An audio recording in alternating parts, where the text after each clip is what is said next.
परमेश्वर ने मुझे सपने में चेतावनी दी, दिखाया कि क्लेश और महाक्लेश पास आ रहे हैं, वह संकट का समय। मैंने देखा कि हिंसक भीड़ उन ईसाइयों को मार रही थी जो पीछे रह गए थे, जो रैप्चर से चूक गए थे। मैंने देखा क्रोधित और शैतानी भीड़ मशाल, तलवार, चाकू, कुल्हाड़ी, लाठी लेकर पीछे रहे ईसाइयों का शिकार कर रही थी, क्योंकि शैतान और मसीह विरोधी ने दुनिया को ईसाइयों से नफरत करने के लिए उकसाया था। और मैंने देखा कि मसीही पीछे छूट गए क्योंकि वे गुनगुने थे, पवित्रता की कमी थी, सांसारिक थे, यीशु को समर्पित जीवन नहीं जीते थे, सुसमाचार का पालन नहीं करते थे, मूर्ति पूजक संगीत सुनते थे, टैटू बनवाते थे, व्यभिचार करते थे, अश्लील साहित्य देखते थे, अनैतिक कपड़े पहनते थे, गाली गलौज करते थे, मूर्ति पूजक प्रेमी या प्रेमिका रखते थे आदि।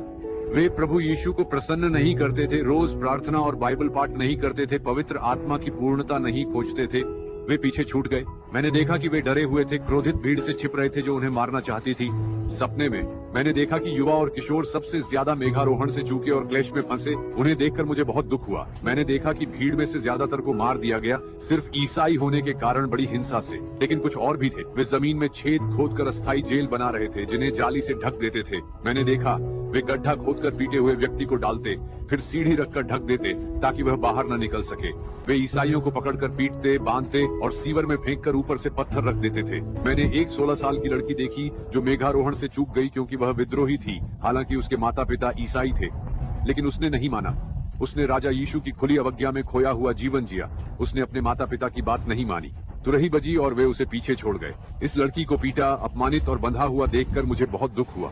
उन्होंने जमीन में गड्ढा खोदा, उसे डाला और जाली से ढका ताकि वह भूख प्यास से मर जाए। वे उन्हें पहले यातना देना चाहते थे, फिर मारना। ये बहुत भयानक था। मैंने बहुत सारे युवाओं को देखा। मैंने देखा कि कई किशोर पीछे छूट गए थे। मेरा दिल दुखता था। यह वह आयु वर्ग है जो यीशु के चर्च के उत्थान को चूकने की सबसे अधिक संभावना रखता है, और वे ईसाई परिवारों में हैं।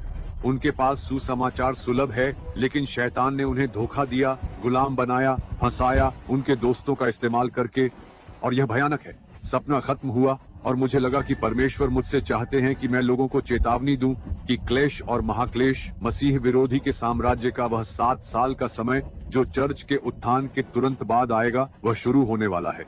ये नजदीक है, ये जल्द ही आ रहा है। तैयार हो जाओ, पवित्रता में जियो, खुद को समर्पित करो, यीशु को सबसे ज्यादा प्यार करो, बाइबल पढ़ना और प्रार्थना करना मत छोड़ो, पवित्र आत्मा की खोज करो, सुसमाचार का प्रचार करो, भजन गाओ, उपवास करो, पवित्र कपड़े पहनो, शुद्ध बोलो, पवित्र संगीत सुनो, अपने साथियों और देखी जाने वाली फिल्मों पर ध्यान दो, अपनी आंखों, मुंह और कानों की रक्षा करो ताकि जब तुरही बजे तो तुम निर्दोष पाए जाओ।